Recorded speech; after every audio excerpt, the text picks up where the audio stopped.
Explained is sponsored to you by Western Insulation.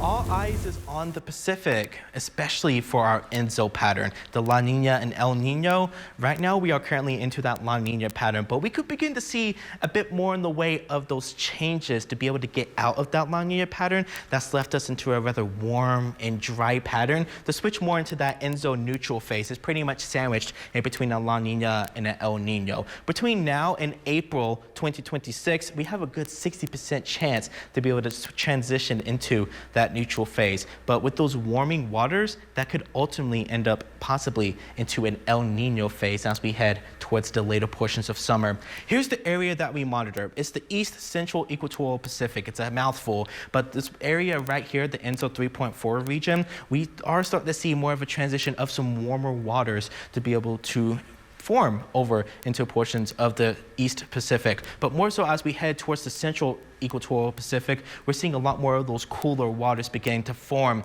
Right now, we kind of measure this. It is called the Oceanic Niño Index. It's around a 3-month average of the sea surface temperature difference from normal, so the temperature anomaly from over years and years of data. Right now, ONI, for short, is around -1 degree Celsius, so we're still in the La Niña, but that neutral phase, we need to get into that -0.5 and below. That's when we'll start to see more of the signs for that neutral phase as we start heading into the next couple months. So the warmer waters, especially when we get above that 0.5 degree threshold, that could actually lead to a more slightly unfavorable pattern for hurricanes. Increase that vertical wind shear with a more active jet stream. That active jet stream could actually lead us into a more cooler and wetter than average season. But at first, we are expected to be into that neutral phase. And with that neutral phase, we're starting to actually see a bit more signs as we head into spring for more of a slightly less above normal season when it comes to temperatures, as well even below average when it comes to precipitation. So of course,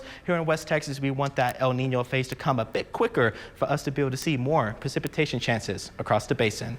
Back to you.